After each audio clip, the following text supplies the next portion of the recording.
how is Neo alive at all? A lot of people, I think, including myself for a while, presupposed that Neo died in Matrix Revolutions. Let me just be upfront. I did like the Matrix 1 a lot. I love Reloaded. But with Revolutions, I was very disappointed. I saw all three in theaters, and for the most part, I had a good time. But I think, like many people, Revolutions was disappointing. And I didn't really pay attention to it too much. But if you did pay attention, then you'll know that this is not really a major controversy because it can be resolved in many ways.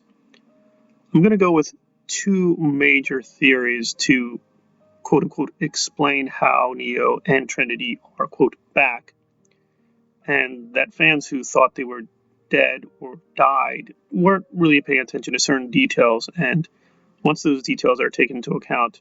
So let's go with the first theory, which is essentially that there is a real difference between the real world and them plugging themselves into the Matrix.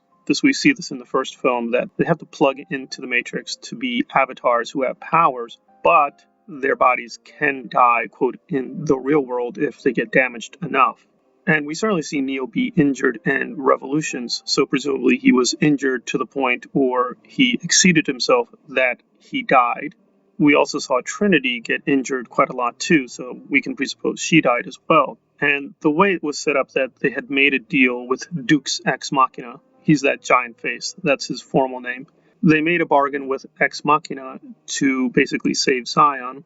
Neo would sacrifice himself, and the machines would call off the war if Neo helped them destroy Smith. And Smith was destroyed, and therefore we think peace followed. But if you paid close attention, what the architect really was saying was that there would be a truce. There wouldn't necessarily be a giant peace. Also, it wasn't predicated on Neo dying. That wasn't the point. All that they had to do was find a way to contain Smith, and they seemed to do that. That's what occurred. So there's some kind of truce. But in terms of the status of Neo and Trinity, that's really not entirely clarified. The way I think of it is pretty simple, namely that Neo and Trinity, if you notice them in the first film, are still technically half machines. In other words, if you look at them, they have the ports. They also have those orifices to signify they're not fully human. So if there is a, quote, real world and a Matrix world, the machines just took the bodies, repaired the bodies, plugged them back into the Matrix, and that's the end of the story. Presumably in Resurrections, we're getting a different version of the Matrix, but it's still them. Now, the architect did promise if people want to be out of the Matrix, they will be freed. But presumably they're doing something to prevent Neo and Trinity from wanting to leave the Matrix. Therefore, they're still keeping to the bargain. So that's the real world theory. And then there's the simulation theory, which is very cut and dry. Namely, they are never outside the Matrix. In other words, when we see people on the Nebuchadnezzar, when we see people in the Zion, when it appears that they're not plugged into the Matrix, that's not true. They are still plugged into the Matrix. In other words, there is no point in time that anyone in the Resistance is technically outside the Matrix. When they think they're outside the Matrix, they're just in a different part of the Matrix, but they're not outside the Matrix. Technically speaking, we never really see the real world the whole time in all these three films. If that is true, then all those injuries and deaths can just be magically gotten rid of.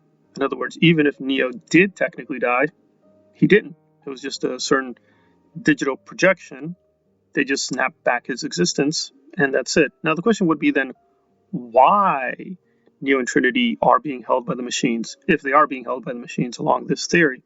Well, I don't think that's too difficult, because we can see Trinity, and definitely with Neo, they have certain powers, right? They have a certain understanding of the Matrix. Presumably, either the architect and or the machines want to neutralize them, or they want to convert them to their side. Plugging them into a different form of the Matrix is their best way of containing the threat and or winning them over to their side. In terms of that major difficulty people have, like, well, aren't they dead? No, if you paid attention, there's two big solutions. One, they're not ever outside the Matrix, so they were just given a new digital form of their bodies, and that's it. And or they were injured, but they're partly machine, and the machines just repaired the injuries, and that's it. There are signs that Neo is injured in the trailer. We do see in the trailer that Neo's a bit weaker, so the machines just repaired enough of the body that he's alive, but he is still injured. Not a major problem if you were paying attention all the way through the Revolutions, but I can understand because, like many people, I was disappointed with the Revolutions, so probably people didn't really pay attention to the details because they didn't care anymore. But if you did pay attention to the details, it's not a major difficulty in terms of how or why they're back. But we'll have to wait for the film to get the official answer. But in terms of a plausible explanation, it's actually not difficult once you think through the details of the plot. So hopefully this resolves the big question of how in the world Trinity and Neo are back in Matrix Resurrections. Thanks for listening.